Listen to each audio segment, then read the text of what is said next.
Quran surah ke-51 ayat 49. Wa min kulli syai'in khalaqna zawjaini la'allakum tadhakkarun. Segala hal itu aku ciptakan, kata Allah, berpasangan, supaya engkau sadar cuma aku yang tidak punya pasangan. Sehat lawannya apa, Bu? Sakit. Senang lawannya apa? Sedih. Gelisah lawannya apa? Tenang. Maka kalau ada kegelisahan, kecemasan berlebihan, apa yang disebut dengan anxiety ini, maka cari lawannya. Apa lawannya? Tenang. Amalan apa yang banyak memberikan ketenangan, itu terapinya. Apa dalam Quran ayat-ayat dan amalan yang membantu menghadirkan ketenangan? Satu, saya tulis cepat. Dan saya sudah pernah sampaikan ini, dan alhamdulillah insya Allah banyak manfaatnya. Satu, Quran surah 13 ayat 28. Amalannya dua, Quran surah ke-20 ayat 14. Tiga, Quran surah ke-4 ayat 103. 4, Quran surah ke-15 ayat 9. 5, Quran surah ke-54 ayat ke-17, 22, 32, 40. Ini untuk anxiety atau kecemasan berlebihan. 1, Quran surah 13 ayat 28. Perhatikan kalimatnya. Pelan-pelan, Bu. Ibu kalau gelisah, cemas itu adanya di hati atau di fisik?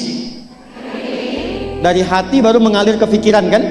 Baik, perhatikan bagaimana cara menenangkan hati sehingga pikiran ikut tenang. Ini langsung dari Allah.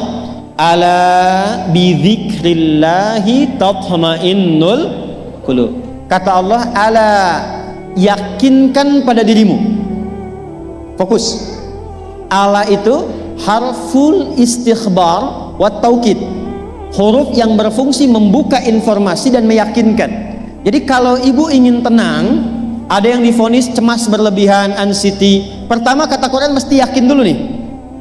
Lawan itu yakinkan pada diri. Bidzikrillahi, dengan banyak meningkatkan zikir kepada Allah, tatmainnul qulub, dampaknya ke hati memberikan ketenangan. Jadi rumus cepat menghilangkan kegelisahan, obat yang pertama kata Al-Quran, zikrullah. Apa obatnya? Amalan zikrullah ada 4. Amalan zikrullah ada 4. 1, saya lompat dulu ke yang paling cepat, yang paling gampang, yang paling mudah. Quran surah ke-4 ayat 103. فَإِذَا قَضَيْتُمُ الصَّلَاةَ فَاذْكُرُوا اللَّهَ. Maka jika engkau telah tuntas mengerjakan salat, berzikirlah kepada Allah.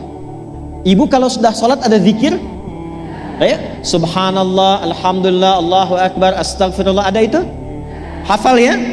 Itu yang paling gampang. Kalau sedang cemas, keluarkan zikir pertama dalam bentuk kalimat thayyibah. Apa kalimat pertama yang dibaca setelah salat? Bukan astagfirullah. Assalamualaikum warahmatullah, Assalamualaikum warahmatullah, Astaghfirullah, Astaghfirullah, Astaghfirullah. Allahumma antas salam wa minkas salam, tabarakta ya dzal jalali wal ikram. Kalau ingin agak panjang, boleh, ada yang versi panjangnya. Ya astaghfirullahalazim, alladzi la ilaha illa huwal hayyul qayyum wa atubu ilaih. Baca 3 kali, Allahumma antas salam wa minkas salam wa ilaika ya'udus salam, fahayyina rabbana bis salam wa adkhilna al jannata daras salam, tabarakta ya dzal jalali. Yang pertama versi singkat, yang kedua digabung dengan doa versi panjang. Kalau sedang gelisah, bacakan cepat, tapi harus yakin, karena kalimat Qurannya mesti yakin. Astagfirullah, astagfirullah, astagfirullah. Jangan cuma di lisan sambil ingat Allah. Enggak, ini nggak main-main ya, ini nggak main-main. Jadi begitu sedang gelisah, cemas berlebihan, merasakan cemas, anak gimana belum datang, astagfirullah. Tapi sampaikan ke jiwa, ingat Allah, astagfirullah, astagfirullah, sampai terjadi perubahan dalam hatinya, merasakan ketenangan. Astagfirullah, astagfirullah. Kalau itu belum tuntas, ambil wudhu. Amalkan yang kedua, Quran surah ke-15 ayat yang ke-9.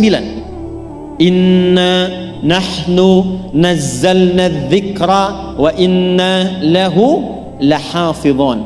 Dengan keagunganku aku turunkan Al-Quran itu sebagai zikir. Nah, Quran disebut oleh Allah sebagai zikir. Di antara fungsinya memberikan ketenangan pada jiwa. Ibu kalau sedang cemas, istighfar, masih ada sisanya wudu, ambil mushaf menghadap kiblat, baca bu. Apa yang terjadi? Nanti akan terjadi Quran surah ke-8 ayat kedua. Saya belum tuliskan karena ini detailnya. Innamal mu'minuna alladzina idza dzukirallahu wajilat qulubuhum wa idza tuliyat 'alaihim ayatuhu zadatuhum imana wa 'ala rabbihim yatawakkalun. Sepanjang ada insan beriman, kata Allah, dia dibacakan kepadanya Quran atau bahkan dia membaca sendiri, akan ada getaran pada jiwanya, meningkat imannya, tersambung hubungannya dengan Allah. Yang paling dahsyat, ibu ambil wudu, buka mushaf, baru dibuka mushafnya kok tiba-tiba ayatnya sesuai dengan apa yang kita rasakan. Kadang terjadi begitu. Lu tiba-tiba ibu baca aja ibu baca, tapi bacanya bukan cuma di lisan, sambungkan lisan dengan kolbu. Kalau tahu, cari surat-surat yang sesuai dengan kebutuhan. Misal, maaf ya bu ya, ada yang menganggap misalnya ibu nggak punya kelebihan, ditinggalkan oleh teman, dikecilkan bahkan oleh pasangan sendiri, buka surat Ad-Duha, buka surat Al-Insyirah, 2 aja dulu. Baca dengan tulus, mengalir ke hati. Begitu ibu bacakan Wad-Duha wal-laili idza saja ma wadda'aka rabbuka wa ma. Perhatikan, rasakan surah itu diturunkan untuk ibu. Karena begitulah cara baca Quran. Kata para ulama, kalau kita ingin merasakan kenikmatan baca Al-Quran, rasakan saat baca surat itu diturunkan untuk kita. Maka cara bacanya akan beda. Wadduha, demi segala kenikmatan yang telah aku berikan kepadamu, seperti engkau nikmat merasakan cahaya duha, aku bersumpah. Walaili idza saja, dan demi semua kesulitan yang kau rasakan sekarang seperti gelapnya malam. Ma wadda'aka rabbuka wa ma qala. Hei, tanamkan pada hatimu yang paling dalam, aku tidak akan pernah meninggalkanmu dan engkau tidak seperti apa yang orang-orang lain katakan. Kalau ibu rasakan baca Quran seperti itu, hilang gelisah. Masih ada lagi kegelisahannya, menghadap ke arah kiblat, tunaikan sholat. Sholatnya apa saja sesuai dengan waktunya. Kalau duha, duha. Kalau nggak ada waktu khusus, ambil wudhu, sholat mutlak, sholat wudhu, menghadap ke kiblat. Lalu maaf, saya tutup, saat sujud tumpahkan semua kegelisahan itu dalam sujud. Tumpahkan semua sampai air matanya mengalir, nggak apa-apa, tumpahkan semua. Nanti rasakan perubahan yang terjadi.